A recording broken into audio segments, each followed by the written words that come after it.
Welcome to Empowering Homeschool Conversations, your authority in navigating the world of homeschooling diverse learners.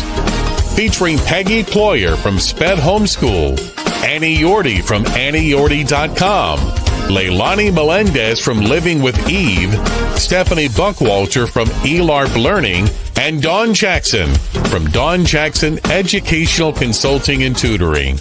With over 75 years of combined homeschooling expertise, experiences, and perspectives, this group is eager to share their wealth of wisdom to empower your homeschooling journey. So grab your favorite mug, settle in, and get ready for insightful discussions, valuable insights, and practical tips. Give your homeschool the power boost it needs to successfully educate the unique learners in your home.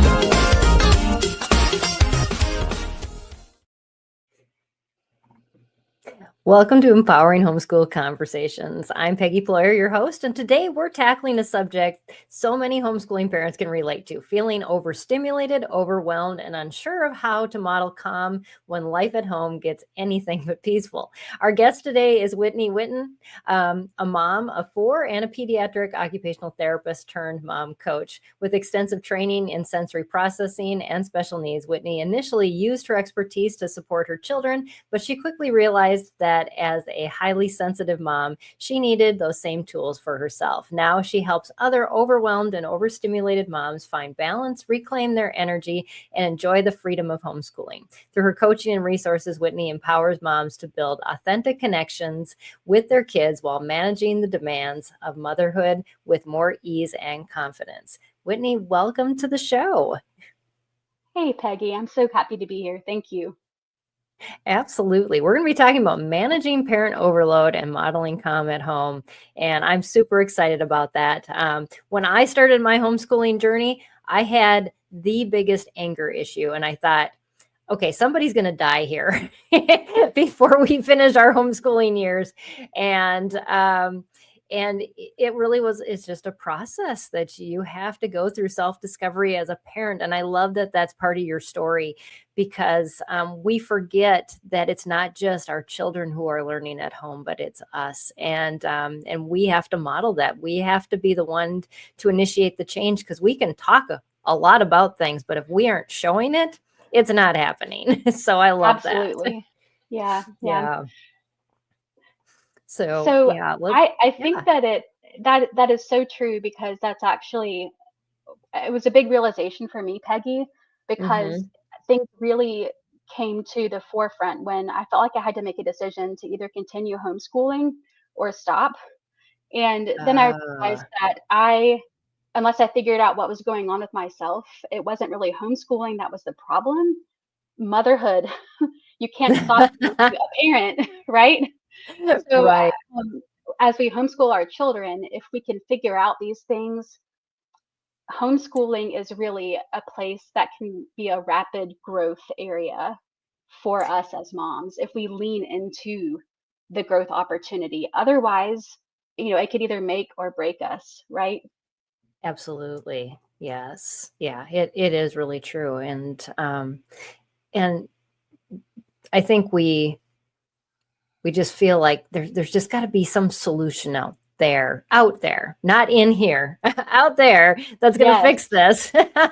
And then the more you try to just like purchase things or, do all these things, it just doesn't work long term. But when you take the time to really invest in yourself and in your family, that's when the change starts to happen. But it's not easy change, for sure.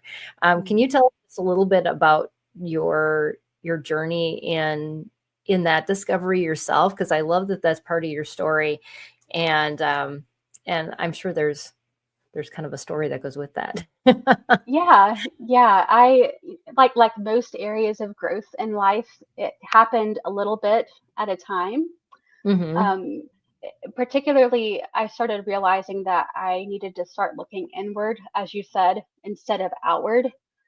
During a really stressful time in my life, things were out of my control. We had relocated away from a support system that we'd had, that I had been able to rely heavily on.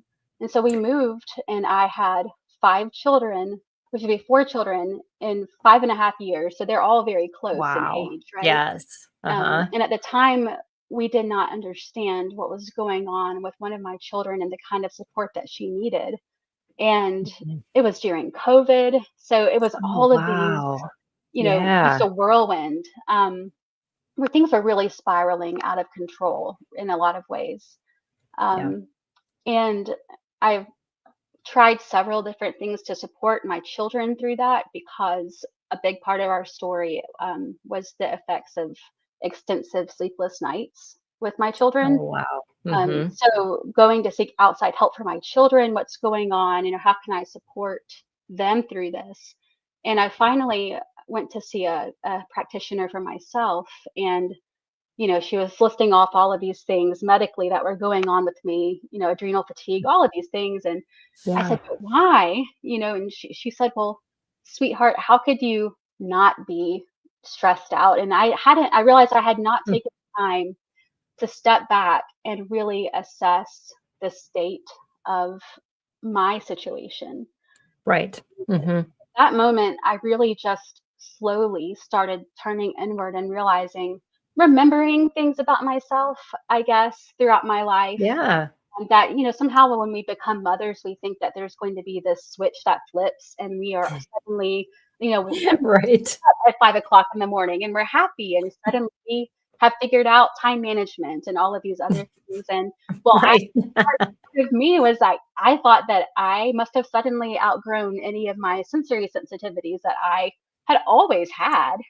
You know, Right. how I was trying to just muscle through life as a mom of 4 kids, and that combined with all the other stressors, I Yeah. couldn't do it anymore. Yeah.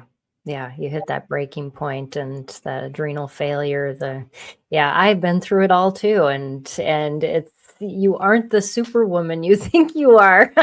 Right, right. And yeah, yeah, So over the course of years, really, started realizing, okay, well, I need to take the sensory support tools that I've been trying to get my children to use.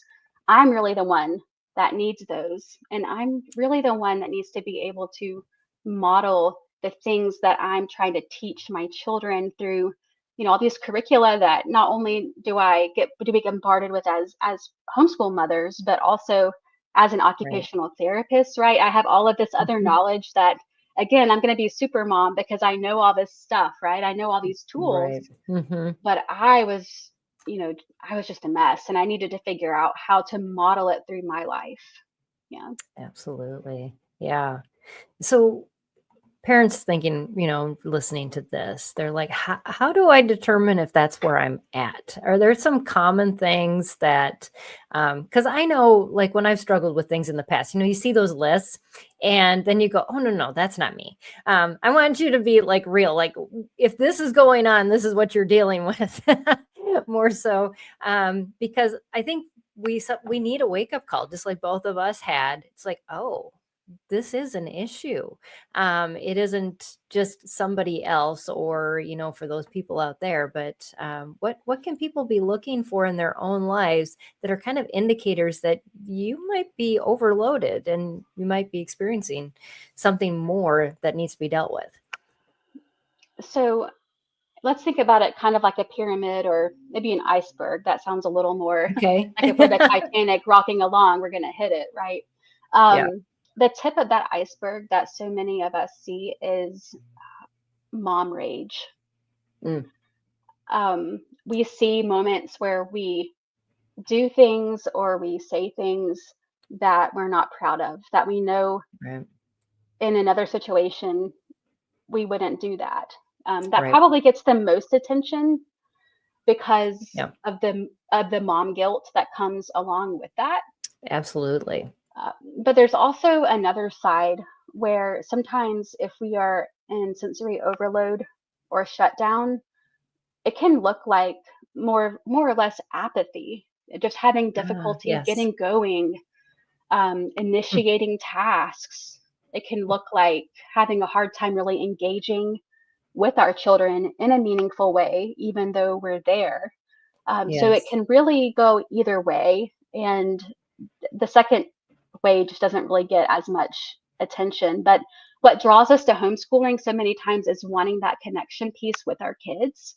Right. And then when we aren't able to engage that way, um, th- it can lead us to feel guilty and Hmm. at least unfulfilled in what we're doing.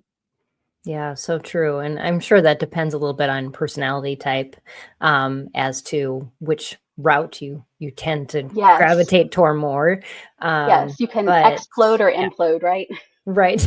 Exactly. But they all originate from the same thing. So those are good things to be thinking about, because I think sometimes we don't associate that with a ongoing thing that's going on versus, oh, I just lost it. I've got to get more patience.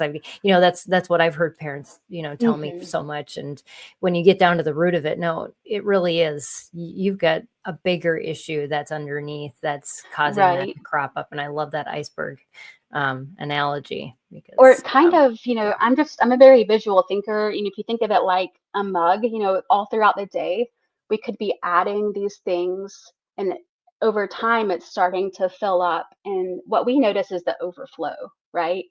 right, But like you're exactly. saying, over time, it is building up. Yep. Hmm.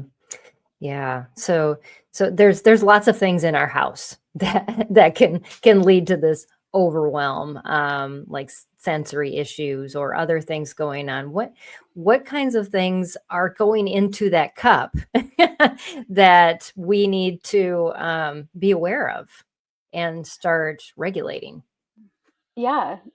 So I think that's probably why it's so hard as moms, because as adults, going into motherhood, we have a lot of control over our environment, and then motherhood happens and we don't. Right. Or we get married, or we're living with someone else, and before you know it, there's five other nervous systems under my roof, and they Right. don't all they don't all like it the way I do, right? Hmm. Um, Especially if you have a child who's a sensory seeker. And if Yeah. you yourself are sensory sensitive, you might have a child that is wanting to be with you all day and climb you and pull on you. And if you're a sensitive person, that child's doing it out of love and fun and affection. And it's Right. adding some really big drops in that mug. Uh-huh. Right. Um, so feeling touched out like that, um, talked out. The education methods that I use for my children require me to listen a lot and Oh, discuss a lot. yes. So even though those are happy interactions, Mhm. I feel like I need a soundproof room in my house sometimes, and I don't have that. Um, so even things that aren't, you know, hard things, right? Like it's easy to think of hard things like our child having a hard time emotionally if they're yelling or hitting, but Mhm. sometimes it's the happy things that it Right. still can be a lot. It can be loud play in the Mhm. house. Um, yeah, those are probably some of the biggest things is the noise. Right. For me, Even it was all the clutter.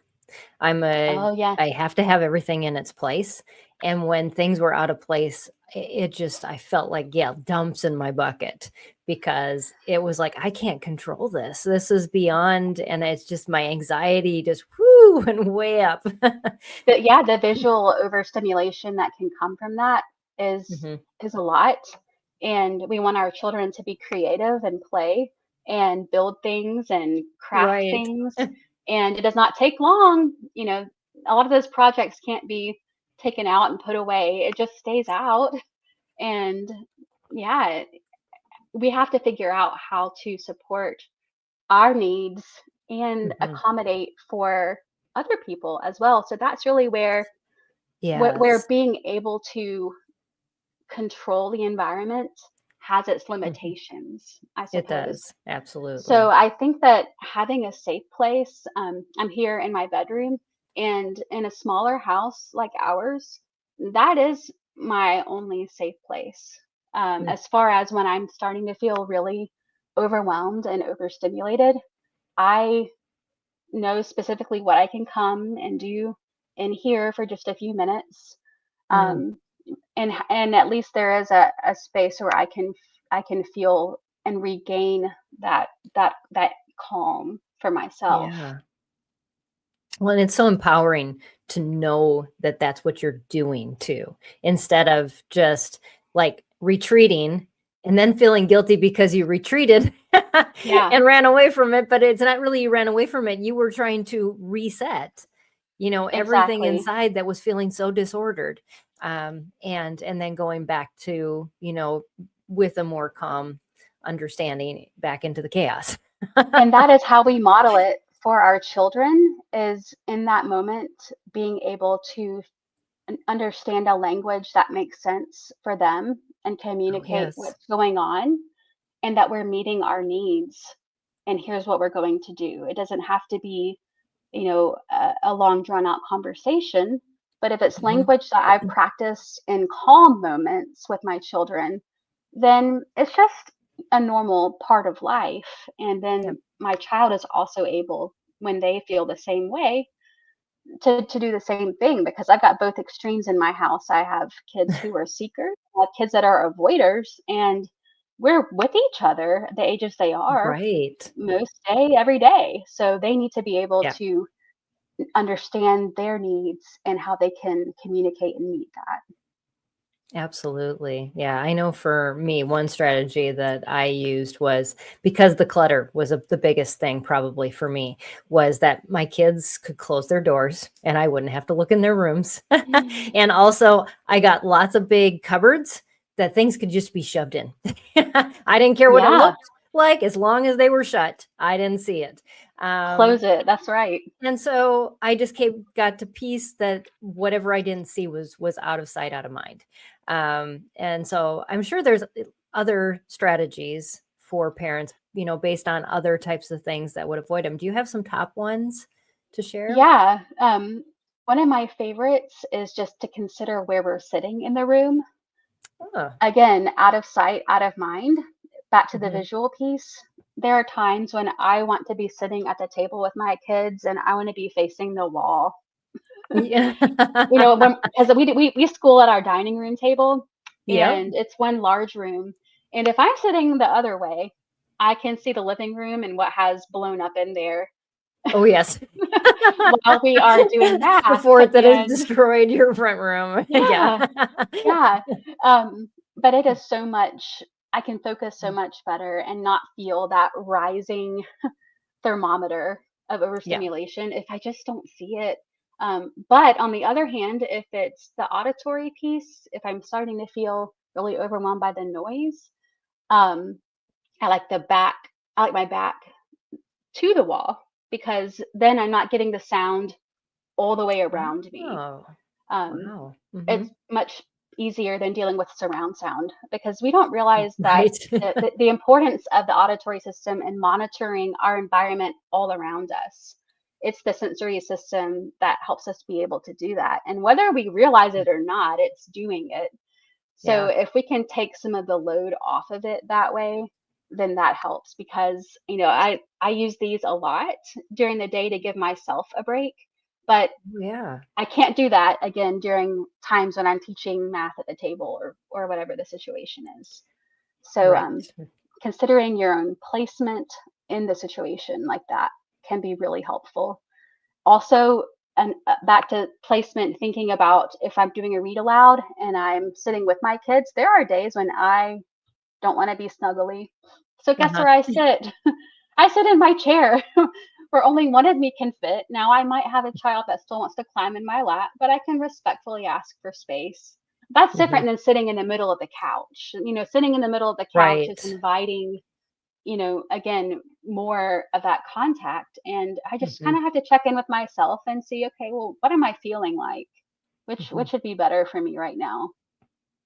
Yeah. Yeah. Yeah. I'm one of I didn't like my kids when they were babies because they had to be held so much. And I just couldn't, I had so much guilt over that for so long, Um, because of that struggle. And I love you sharing that story, of your own struggles in that area, because I think a lot of moms do get that. And we feel like we're not being good moms because we don't want to hug our kids. But you get so overwhelmed, and it's good to hear from other people that Yes. it's just something that, your kids, God knew when he created your kids and you that this was going to be your need, this is going to be their need, and there's a way to work it out without feeling guilty about it. Yes, but it is hard, right? That Mhm. guilt can be so heavy. And I feel like Yeah. the more we have conversations like this, I just hope and pray that moms can feel some of that burden lift off of our shoulders about all of the shoulds of motherhood. Right. That affection piece, children wanting hugs and snuggles and things, and something that I have found is that um, I'm better at handling those things when I initiate them. So I try to make sure that I'm initiating enough affection for my children who are more seeking of that physical touch. And then Right. it fills their bucket in a way that's not surprising and startling as all of Yes. the otherwise. So I know that they're getting what they need, and I'm a little less likely to feel that touched out feeling. Right. Yeah, it really is those surprises, I think, that Yes. I, had a hard time dealing with, It and sends us it's into just that fight or constant. flight response. Yeah, fight or Yes. flight, and Yeah. we just don't. Um, I think there's so much knowledge power that comes with knowledge to understand that we don't have to talk negatively to ourselves about these responses, Yeah. because no, actually it's normal to be surprised if someone comes up behind you and touches you. Right. Like, that's normal. Uh-huh. Times however many kids you have, and whether or not you had a hard time before you became a mom, Yeah. you're probably going to start having a hard time, and it's okay. Here's your permission slip, you know? Right. Absolutely. Yes. Thank you for that. So we talk a lot, in general in our society about self-care. How does that really play into what we're talking about, and managing all of these sensory inputs, for parents? I would say self-care is huge. It is a huge piece of us being able to widen, you know, the sciencey way of saying it is the window of tolerance. You know how some days you feel like you can kind of take more than others, right? Yeah, Um, absolutely. a way that we can really have more of those I can handle more kind of days, Yeah. where it's like we can be like the big cup instead of the small mug as far as the input we can take, Yes. is our self-care. And Hmm. those basic needs, um, just to take it even a step back to even more elemental, is sleep. Yes. Making sure we're feeding ourselves nourishing Mhm. food, hydration, all of these needs that are so easy to hit the back burner as martyr moms, um, Yes. are so important for us being able to tolerate and, dare I say, even enjoy some things that might Yeah, otherwise that be is really true. triggering Mhm. for us. So Yeah. understanding that foundation, and it really plays into an eighth sense that we don't talk much about, which is interoception. That's Hmm. our understanding of what's going on inside our body. So Oh, if yes. we are constantly ignoring our basic body signals, like, I'm just going to be honest and say, going to the bathroom, even when you need Mhm. to go to the bathroom as a woman, like, Yes. we Oh, just yeah. kind of hit Been there, the done that. we hit the ignore button, and then we're suddenly surprised that we have moments where we just blow our lid with our kids, and we say, well, I didn't feel it coming. Well, we probably didn't feel it coming because that internal sense that would have told you, oh no, I'm breathing shorter, I'm getting hot, my heart rate's faster, I need to do something. We've been ignoring ourselves all Yes. day. So Yeah. we need to be on a very ground level, sort of like, let's take basic needs back and focus on Mhm. that first. And then, Absolutely. we think about self-care, and, for some of us, yes, it can be an afternoon out, but for some of us, it kind of can't be. So Right. what does that kind of self-care look like for us? And I think Yeah. that part of the mindset shift with me came when I realized that if I don't invest in myself upfront, then I'm going to have to spend more time recovering and repairing the relationship with my children. And both of Hmm. those things are going to take time, right? But it's a lot Yeah. happier for me to take care of myself and do Yeah. something that nourishes my soul up Hmm. front than spend that time on the back end fixing some stuff that's gone Right. wrong. That's very true. And in your health as well. When in 2020, I had breast cancer. Mm. And that's when it really hit me that I wasn't taking care of myself and all the things that I had ignored for years. Mm. And I had to pay it. I had to pay that time, whether I wanted to or not then. Oh, And had I taken the time, like you said, to just be thoughtful and to do it in the front end, I wouldn't have had to take that whole year of my life to basically wow. reset. Um, and but it requires some planning. I know I give a whole talk on self-care, and it is a lot about drinking water, breathing, you Yeah, know, yeah. all those things, sitting on the floor with your kids, things that we can do without any extra time, without avoiding our children, but it does require planning and being thoughtful. And Yes, that intention. that, yeah, lots of it, because we can just shut down and become like a robot, basically, and live life just based on the demands that are put on us in the day. And then life just consumes us when we do It that. does. Yeah, we become more of reactors instead of Yes, being proactive and being responders to situations and things that are brought along our way. absolutely. Yeah. And you don't want to go back and look at your life and say, what did I actually do?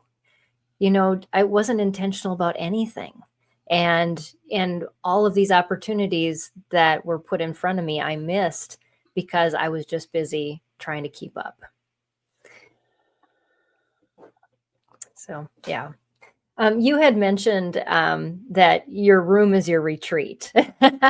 Can you tell us a little bit about that and just how that helps you to model for your kids and how that's translated since you've found like spaces of retreat and rest to be able to just reset and refocus and then go back into the sometimes chaos, I'm sure, Yeah, especially with yeah, 5 kids. yeah. One of the most helpful pieces has been that the children know what it means when I say that I need a minute to reset. I'm going to be in my room. Please only come get me if you really need me. You Uh-huh. know, I think just that visual cue, it's almost like one of the reasons that I have my earplugs here, but one of the reasons I prefer these is because it shows my children what Oh, I need without yes. me really having to say anything. Yeah. Um, so yes, but once I do get into my room, I rely a lot on doing heavy work. Oh, And yes. what that means Mhm. is I'm going to engage my muscles with intention. Mhm. So it doesn't have to be like I'm going to put on a 20-minute exercise video or anything, right? Um, Right. I therapy band, even just stretching Mhm. that has been very helpful in the past. Sometimes I will lie on the floor, and there's a certain position you can use with your heels to kind of rock up and Oh. down, which is a very Mhm. calming sort of think of like the input that a baby gets when you're bouncing a baby as you're Oh, kind of yeah. patting Mhm. their back. It Right. kind of gives the same thing. So it Mhm. uses your vestibular or your movement system to calm you. Um, Yeah. Definitely scent. Mm. If there's a preferred essential oil or a candle, that can be helpful as well. Oh, And like yeah. you talked about, Peggy, just the visual piece, sometimes it's enough just to go somewhere where, I don't know, maybe 80% of the room is put together, right? If I can just go Right. somewhere for a few minutes where there won't be Legos to step on and Right, paint and exactly. tape everywhere. So sometimes it's just enough to just go and be. And when I'm there, I can focus on doing some deep breathing. Um, Yeah. but if I'm gone too far, if I've gotten way too overstimulated, I usually we can't go straight in and just do deep breathing to calm. That's Oftentimes a really good point. you need Yes. more Hmm. support than that. And Yep. I I used to get so angry when people would say, "But have you tried this I breathing know. technique Just or that just technique?" And count I'm to like, three. Yeah. I'm so over it. I can't even count right now. Right. But breathing is helpful. I think that really goes back to the interoception piece of trying to understand what's going on with your body before you Yeah. get to the boiling point. Hmm. Because we need different levels of support, kind of at different points along the way. Even in my room, it's a place where I can lean against the wall and walk my feet a few steps forward.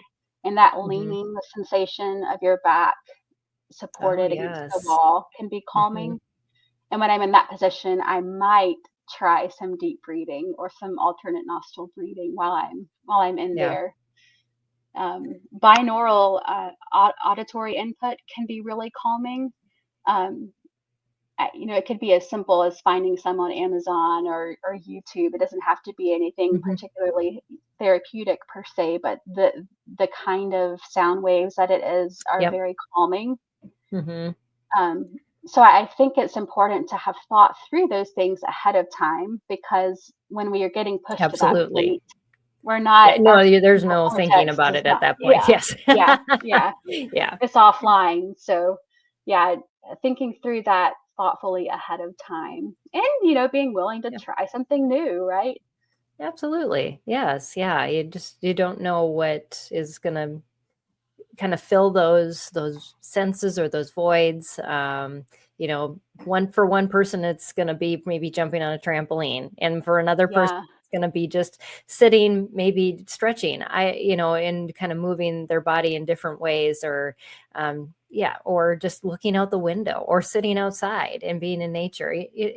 yeah, There's just so many different things, but you got to find that thing yes. that really connects with you. It's funny you should say going outside, because that brought back a memory. Again, children just learning by watching, right?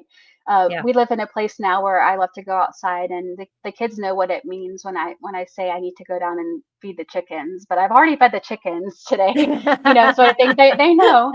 But before we lived here, we have lived in a very dense neighborhood, and so I would walk down to the mailbox, and whenever Oh, they learned that whenever mom said, "I just need to go check the mail," that meant I need to go check it alone, probably. mhm. But even that short walk down to the mailbox, and I will never forget the first time a child told me that they needed to go check the mail in the middle Oh, of a lesson. And yes. my first thought was like, "You don't need to check the mail." And then I realized, oh, wait a second, like this child has learned that this is what mom does when she's feeling overwhelmed and overstimulated. Maybe I Mhm. should try it too. So Yeah. Uh-huh. That's outside, really yes, cool. outside, very Yes. very easy, low maintenance way to help us regulate.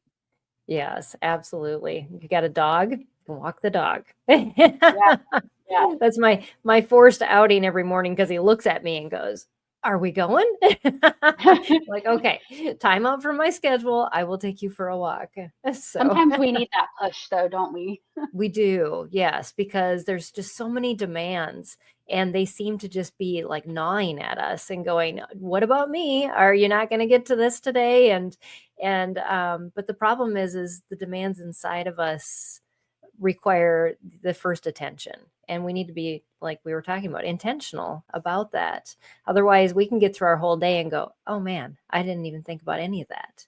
And then why am I so stressed out? And yeah, and it's Yeah, too I late. think the problem becomes when we make it a huge to-do instead Yeah. of finding those micro moments during our day Mhm. to really meet those needs with intention. Yeah. It doesn't have to be an hour of quiet time. I know sometimes people say, well, you need to make your kids take a quiet time so you can have time. And yes, but that doesn't always work depending on our child's Right, needs. exactly. Mhm. But can we find 5 minutes, 10 minutes more frequently during the day? Maybe we can't find a Yes. long stretch, but maybe we can find those micro moments and take Mhm. advantage of them. Absolutely. Yeah. And that is really setting boundaries. It's setting boundaries for yourself, for your family, and it's teaching your kids, modeling them how to do that. But I think we feel guilty when we say no to things and yes to ourselves. Can you talk a little bit about that? Yeah, when we say no to other things and we say yes to ourselves, I think we have to really get clear on our why Oh, first, true. Yes. because if we don't understand why saying yes to ourselves matters, then Mhm. it's very hard to make habits and lifestyle changes Yeah. that are going to, it's like swimming upstream. And so it's already going to take a lot of effort to start with. So we have to make sure that we are really on board with what we're deciding to do and why it matters. Yeah. And again, for many of us, it is being able to find true connection with our child and to be able Mm. to enjoy the freedom that might have brought us to homeschooling to start with. And then Right. all of these things start to just erode that away. Hmm. So, yeah, for sure, getting clear on our why and our motivation. And then once we are, I think maybe it's just that I'm a very pragmatic person, Peggy, but when I really realized that, well, I can either spend this time on the forefront or I can spend it in recovery, that's Right. when the light Yeah. bulb just clicked with me. And Hmm. the negative effects it was having on relationships with my children, Hmm. um, when I realized that and how much time I was having to spend repairing after the upset, I thought, well, this doesn't make Right. sense. It just Yeah. this doesn't even make sense that I'm not being more intentional about Hmm. taking care of myself and communicating my needs to my child. I think Yes. sometimes there are so many things that we assume Mm. are understood when they're not. We need to be more explicit with what we need, and we need to use few words, and we need to choose words that make sense to that Yeah. child or that person in the Hmm. situation. But we have to buy into it, right? We have Yeah, to. exactly. Yeah. Because your kids are, they know you inside and out. They're going to pick it up right away. Yeah. Yeah, so I think when we're setting the boundaries, it has to be a boundary that we're willing to hold to. Mm. Um, and we're not, I can be idealistic and list off a bunch of things that I think are ideal boundaries, but when the rubber hits the road and I'm feeling overwhelmed and overstimulated, maybe the child is reacting in a way that's overstimulating me because they're yelling. Right. Am I really going, is this really a boundary that I'm going to stick to then? If it's not, Mm. then I need to revisit that. Yeah, that is true. Yeah, it really does go back to that why. Because we can hold on to things so much tighter and with much more resoluteness when we know why we're doing it and we know that the outcomes we want from it. And if it's been proven, over time that we've seen, yes, when I do this, this does happen. Like when I go get that calm, everything in my house seems better for the rest of the day. Yes, And so yes, over time, you kind of have to build up that habit, and it is really hard to get that ball rolling. But once you it do, is. And then starting it's with easier. smaller goals can be really important. Yes. Again, maybe we're not going for 30 minutes of quiet here or calm. Maybe we're going for 5. Yeah. And Hmm. I think, there have been times where I've needed longer time and I come back to my children and they've done a good job of getting along, during that time. I come back and I thank them for it. I let them know I'm feeling much better. I feel more calm and able to engage with them better. Thank you so much for helping me so that we can all enjoy the day more. Yeah. And acknowledging that it really is in many ways a team effort has been really Absolutely. helpful. Yeah. Yeah. Everybody has to. Yeah. Yeah. Yeah. But Mhm. the nice thing is your kids really do want to follow you, even though sometimes we don't think that they do. Yeah. And so when we take that lead and we show them things that bring us peace, they're gonna like. your one child that went out to the mailbox. They're going to go, oh, yeah, I want that. We want to create that feeling inside of our child is mom's got something I don't. How do I get that? That's what you really want them to have, because that's going to make them want it for themselves internally instead of externally trying to reward them to get somewhere where you want them to Yes, go. 1000%. Especially if we have a child who's resistant to that head-on direction, um, Yes. and will push back from that, which is what I was experiencing when I realized this is getting me absolutely nowhere. In fact, Oh. it was Mhm. making things worse, if I'm being honest with you. All of Mm. my red, yellow, greens, all of my, attempts Which we're told so to much. get, This is what you need to do to get this result, yeah, and yet no. yeah, that added layer of mother and teacher. It's Mhm. it's complicated. It is, very much so. Absolutely. Yeah. So what are some pretty simple, straightforward, easy ways that parents could start trying to make those connections with their kids and be purposeful about it in their homeschooling day? One of my favorite places to start is verbalizing our own experience to our Mm. child. And we're starting to learn more about emotions, to understand that it really doesn't even start with the emotion word. Like, have you seen the emotion charts? The Yeah. little, Mhm. okay. It really starts with trying to understand the body sensation first that goes with Oh, that that makes emotion. sense.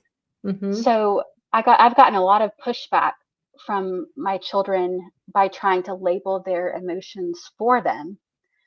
And Yes. s- you know, it, there are so many things that we assume is going on with the child. We have no idea what Right. their emotion Mhm. really is. Like, we know what we see, we Yeah. know our observations, but we don't know. I mean, sadness. I know I had been sad before, and it has looked angry. Yeah, you know what I mean. Like, it's Right. so Exactly. complicated. Mhm. So instead, I label my own experience and I start with what my body is actually feeling, Mm. such as my muscles are really tight right now, or I am clenching my jaw. Like, Mhm. using actual words with my body experience and then Mhm. pairing emotion with that has been Oh, really yes. helpful for my child to see um, to see what's going on and really breaking the idea of emotion down a step Mm. further. I do use language that makes sense to my children. So at different ages, I've used cartoon characters that are, from their favorite movies. I've It's changed as they've gotten older, right? Right. But Yes. but really putting thought into how do I make this in a language that's understandable for them? And I start with myself instead of labeling my child's experience for them. Yes. Yeah. I've had a child that was very resistant in the same way, and wish I would have had that knowledge and how to deal with him, because and it really ended up, it wasn't until he was 16 and I saw him kind of hunching over. I'm like, what's wrong? And then realizing he actually has 3 discs that slide in his back. He'd been dealing with major pain for years and didn't know how to verbalize that pain was affecting him mentally. It was affecting him socially. It was affecting everything about him, and Wow. he was even ignoring it. Um, and so that is Mm. so important, because we miss those things so easily because we're so focused on trying to fix or avoid instead. Yeah, yeah. I think right along with that is taking the opportunities to check in with our kids outside Mhm. of frustrating moments, because it's easy to Absolutely. only focus on these sorts of things when there's a problem. Hmm. And, no one's really learning when we're upset. We know that with other Right. things. So, right, like we learn not to push through math when someone's crying. Well, let's also not push through talking about our emotions right now when someone's crying. So let's talk about other things. Let's Right. talk about emotional and sensory regulation outside Hmm. of the stress. And then when stress happens, we can reflect on that later. But Yeah. sometimes the timing is everything. And, Yeah. sitting down at the table before we start a lesson, in the morning and then in midday are usually times when I check in with my kids Mm, about how they're feeling, giving, and again, not just how are we feeling emotion wise, but yeah, how is our body feeling? There's even right. there's guided body scans that are available. Hmm. Kelly Mahler is one of my favorite resources for interoception, but there's visuals to, cue children and adults, you know, Hmm. starting with our head, really doing a body scan to see how is our body feeling. That's a great resource because we we have become out so much outside of our body because we've used so much technology and we're, looking at all these resources outside of us that we almost seem to be this ghost like going through all of the space instead of really living in the moment anymore and experiencing all of that with all of our sensations. It's like we're just Yeah. kind of Mhm. existing. And It is. Yeah. It's easy to focus on those senses that tell us about the world around us, but the senses that tell us about our body and that Mhm. certainly the inside of our body, those are very undernourished senses. And especially as moms, the more sedentary we get as adults. Yes. And I, yeah, we've got to be really intentional about Hmm. tuning into and then nourishing those senses. Yeah. Yeah. I often ask because my other business, I have people turning upside down because I'm an aerialist.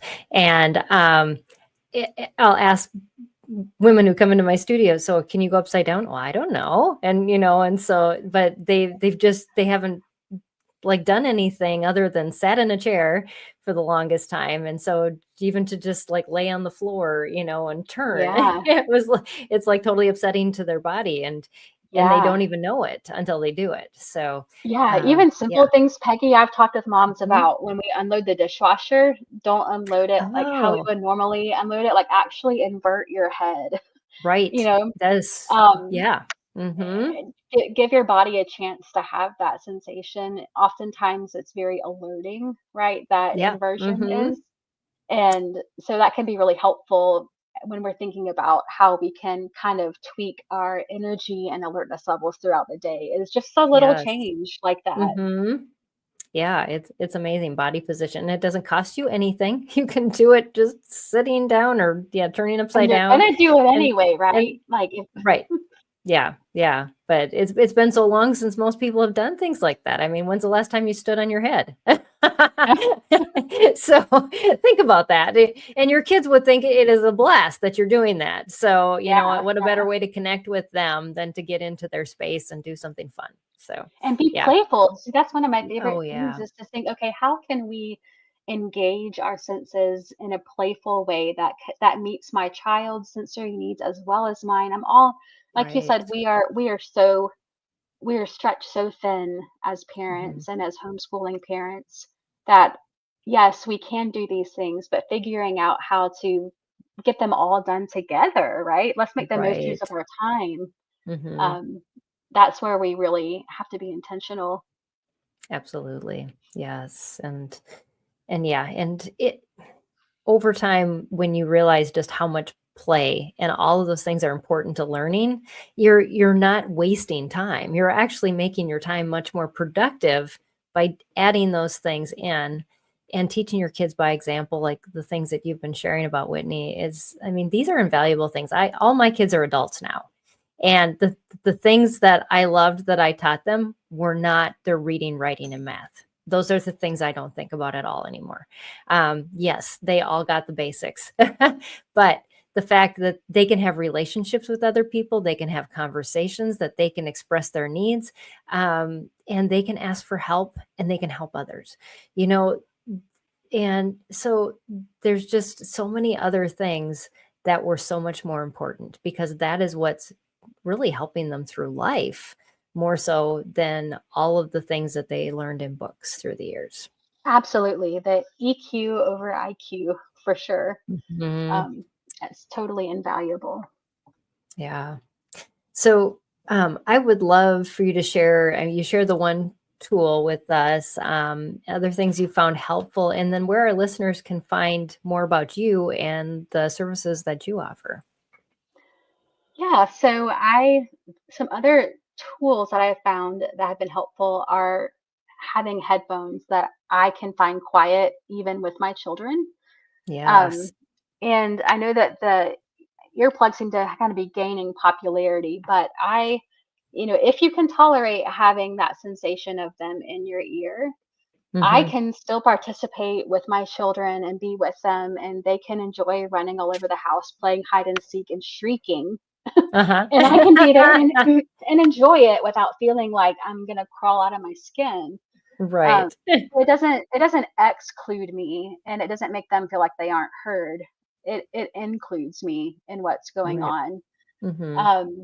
So having the auditory support has been really helpful for me. Um, yeah, the therapy band is super transportable and is a way for me Yes. to get that in the car, especially the older our children get, the more time we're spending out and Mm-hmm. about. So I'm all for things Yes. that I can transport. Um, Lots of oral motor input for myself. That's grounding through my jaw, Mm-hmm. chewing gum, anything that I can suck, like candy or a mint, that sort of thing can be really calming and on the go. Yeah. Chewy straws are really helpful for me. I'm kind of dumping on you here at the end, but these Yeah. are just Yeah. No, that's little things that it's like, there's not many sensory supports that across the board I can say would pretty much help anyone, but that's mm-hmm. some of them.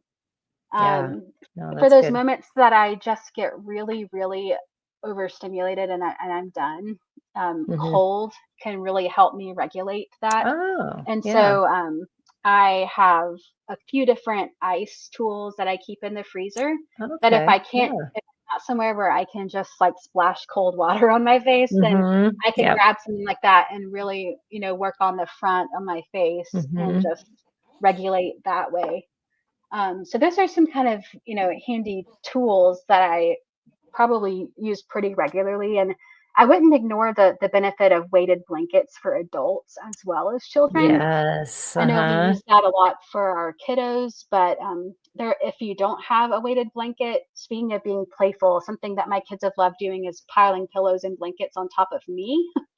So I'll Ah, come to uh-huh. my I might come to my room. I know mommy needs a minute, but first, everybody go grab all the pillows and blankets and come throw them on me on the bed. And so then it's kind of a fun thing, right? Because Yeah. they're getting to cover me with stuff, and then I Oh, get a sensory break as well. Um, yeah. I found Kelly Mahler. I think I've mentioned her. She has great resources for interoception Mm-hmm. and anything. Um, Here's a title: "Too Loud, Too Tight, Too Fast, Too Bright." Have you heard that? I That's a great haven't. book. No. Um, that's written what to do if you're sensory defensive in an overstimulating world. So if Mm. anyone's a reader, it's very dense, some Oh, sciencey wow. stuff in there, but it's Uh-huh. very helpful. And lastly, I would say Mona Delahook does a really good job of bringing that self-regulation talk into the world of the child.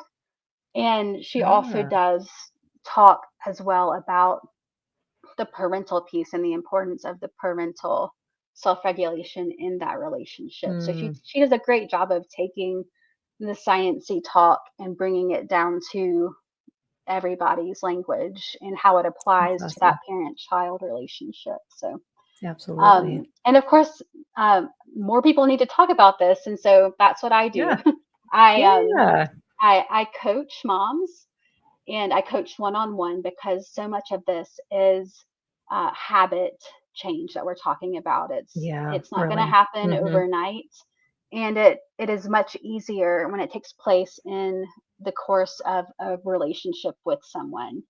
So Mm-hmm. really unpack what this looks like in a mom's life and in that family situation, because Right. oftentimes, it is just so multifaceted. So we deep Mm-hmm. dive in coaching and we figure out what's going on and what are ways that we can look at the family as a whole, but with the goal of supporting mom through those moments. Yeah. So I coach one Love on that. one, and I also provide workshops as well, and I have some free Cool. resources to get started. The website Awesome. is sensationalmoms.com, and there's 25 ways to get started with self-regulation, as well as 3 things you can do to reset during those I've had enough moments. So, That's when I've awesome. headed to the retreat spot, what do you do instead of just sitting there and crying Just right, or yelling into exactly. a Been there, pool? done that. Yeah, yeah. So what are things you can do once you have gotten to that point? So those resources Yeah. are free and available on the website as well. And I also podcast and talk about my stories and Mm. bring other folks that are helpful to help moms along their own sensory and self-regulation journeys.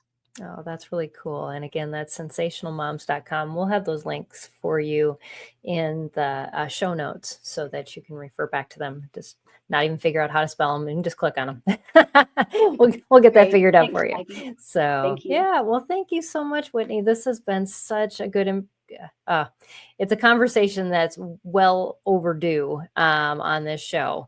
And I just want to thank you for speaking truth into this and sharing your story and being transparent, and just giving moms and dads hope out there when they feel like life is just overwhelmed and blown them over and they don't know what to do within the chaos of their own home, and how to kind of bring that back to a place of peace. But thank you for all that you shared and all that you do to help families. It's Absolutely. a blessing.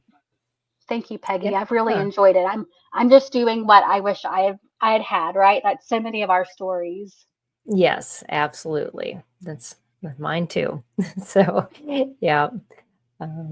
So yeah. Well, thank you all for tuning in today's episode of Empowering Homeschool Conversation. If you're looking for more resources, support, and encouragement on your homeschooling journey, be sure to visit Homeschool Heroes, powered by SPED Homeschool.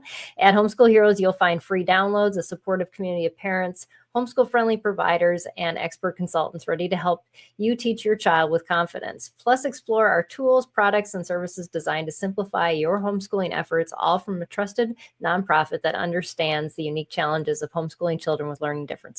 Join us at spedhomeschool.com to find answers to your biggest homeschooling questions and develop your homeschooling superpowers with our resources, inspirational articles, and a supportive community that's here for you every step of the way. Thanks, everybody. And we'll see you next time. And we are going to talk about homeschooling hacks for neurodivergent families with a mom of 8 who has kids all over the spectrum and everywhere else, who has a lot of wisdom to share. So you'll want to come back for that episode next time. So thanks, everybody. And we will see you next time right here on Empowering Homeschool Conversations. This has been Empowering Homeschool Conversations, provided by SPED Homeschool, a nonprofit that empowers families to home educate diverse learners. To learn more, visit spedhomeschool.com